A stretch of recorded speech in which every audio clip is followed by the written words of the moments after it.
Hey guys, what's up? I'm turning up production value. I'm just turning up production value today a lot.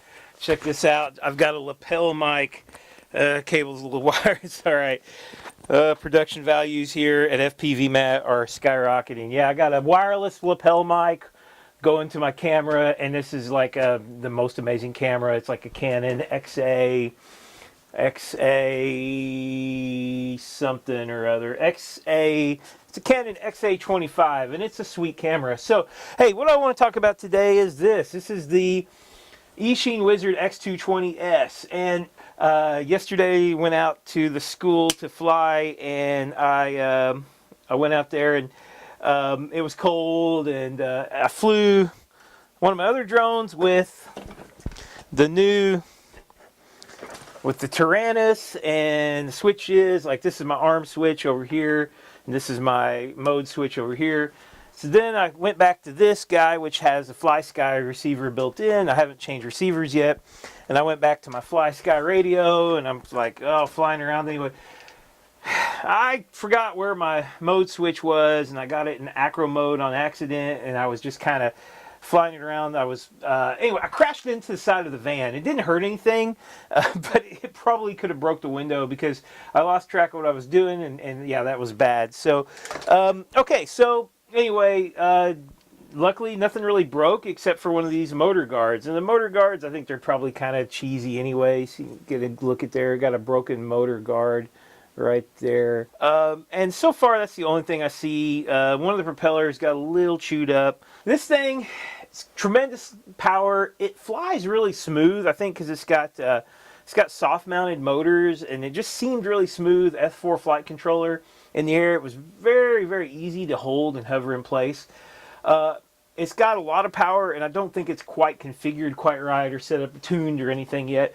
So, like, you give it a throttle boost, and it does this. It doesn't crash. It just starts, like, flipping around and upside down, and it'll end up kind of bobbing around a little bit. So that's under, full throttle.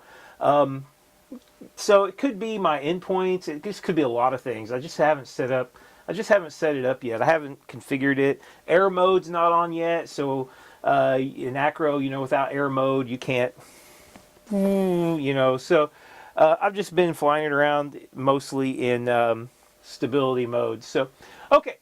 So, one issue, to a couple issues. The antenna it come with, total crap. It fell off of the, it's just kind of like stuck to the plug, to the screw, and it just fell off. But I found it. Maybe I can fix that. Okay, so what else? Oh, yeah, receiver. This comes with a pretty crappy receiver. They put one antenna that kind of sticks out the back like that. So I flew this out about 500 meters, which is something I've done quite a bit. And I turned it around, and as soon as I turned it around, it just fell safe and dropped to the ground. And so I have one more. When I bought my Taranis, when Shauna got me Taranis for Christmas, I bought two receivers. Receivers are cheap. I think one was like 12 and one was like 14. But I just, it's like FPV. It just nickels and dimes you, man. I mean, it's just like this little price, this little price, this little price. It all adds up. So anyway, I got one more receiver, and I was trying to decide: do I want to put it in the other one, or do I want to put it in this one?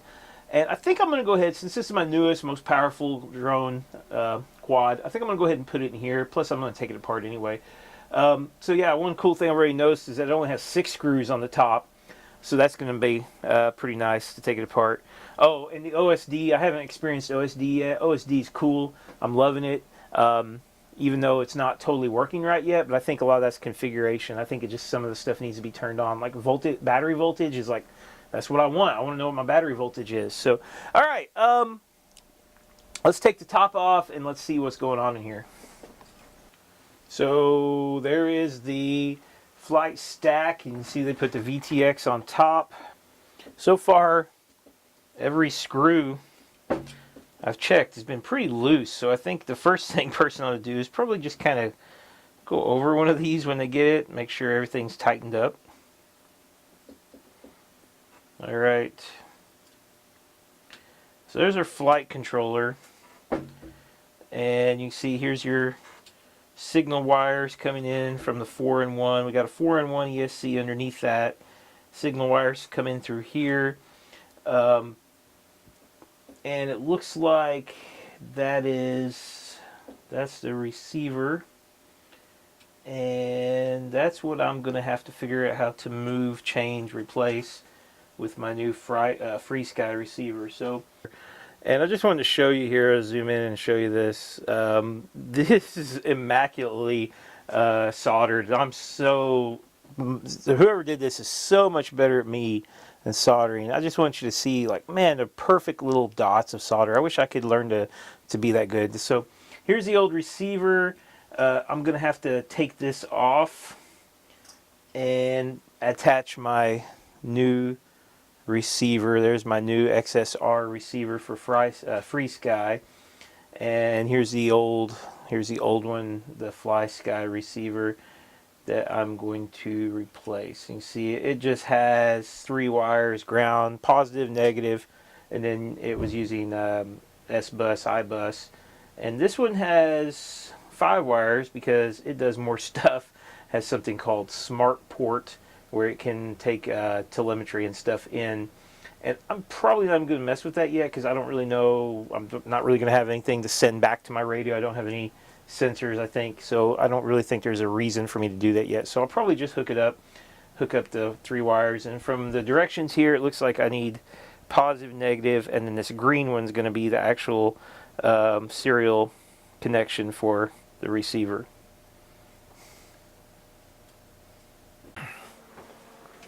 All right, guys, so I got it connected. Believe it or not, it worked. So I've got it in beta flight. Turn on Taranis. I'd already bound this receiver to this radio the other day, so it was ready to go. I've got to go set the endpoints, which I'm going to have to figure out how to do that in my radio. I think it's pretty simple. Got a little drift going on, so I got to center it and do all kinds of stuff like that. But it seems to be working just pretty much fine. So, okay, so other stuff. So when you first get this thing and fly it, one of the problems that you're going to run into is that they haven't really configured it very well. So you go to configuration. One thing you're going to need to do is make sure that you turn on air mode. That needs to be on. And then another thing you need to check is battery voltage. That's something this can do. Mine was turned off, and with that on, you should be getting your battery voltage through your OSD. So now if I connect a battery up to this thing, and so now you see it's monitoring the battery. I've got battery voltage up here. So that's excellent. All right. I'm sure there's probably a lot of other stuff that you can do that hasn't, that you can make better. As of right now, I don't know anything else. You got to set up your modes, of course. Modes weren't really set up right. They're not going to be set up at all. So your first auxiliary channel, I'm going to use ARM.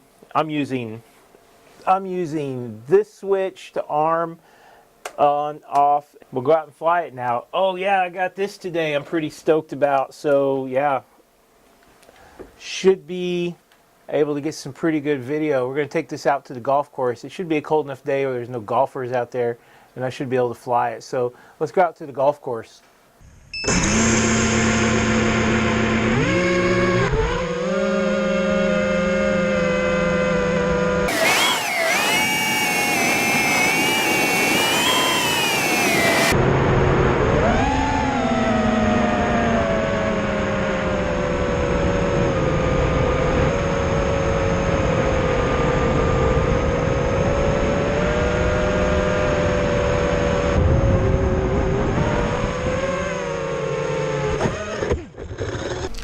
Well, guys, it wasn't exactly a great day flying. So I had one really great flight with the Wizard, but I took it really easy because I just wanted to make sure, everything was working. And I just kind of flew it around really easy, did a couple kind of drops underneath some trees, but just did a couple circles around the golf course and brought it back. And then I wanted to try my other drone, and I didn't get too far with it, and then my video went out, and I ended up having to do kind of an emergency crash on it since I had no idea where it was at. Luckily, Sean was with me, and she's sitting in the van, and she saw it fly overhead. She stuck her head out, and she saw it crash. And she was like, it was pretty dramatic, because she's like, it bounced off the road, spun around, and then flew back up in the air again, and then went in the neighbor's yard. And she pointed me exactly to it. And luckily, it wasn't really hurt at all. There was like a little damage in the carbon on the bottom of the frame. And she said it was a pretty epic crash. I wish I could have seen it. I didn't have any video recording or anything when I was flying that one around. So, luckily, she pointed me right to it, and I went and picked it up. So put that up. I got my other drone out, and it's cold. And every time I got a van, I'm freezing, and I'm messing with it. And, I'm in a hurry, and I didn't really check anything. I just set it down, and I take it off. I get about halfway across the golf course, and then it kind of starts to sort of fly sideways and then crashes. So I have to run across the golf course, and I run out there, and I find that it has a loose propeller. So by the time I get back to the car, I'm like, I'm done. It's too cold. It's like not really fun when it's like 30 degrees trying to do something like that outside. So anyway, pretty excited for the Wizard, though. It does fly really good. The OSD works great, and for the money, I highly recommend it. I think as a beginner drone, if you don't want to build your own, it's a great start. You could probably build a better one on your own, but not much better. I think the Wizard's a great first drone, but you will have to figure some things out. That's the thing about it. You're going to have to learn. Even it's already put together, you got to bind it to your radio, and you're going to have to work. You're going to have to figure things out. So, hey, thanks for watching. Have a great day. Keep flying.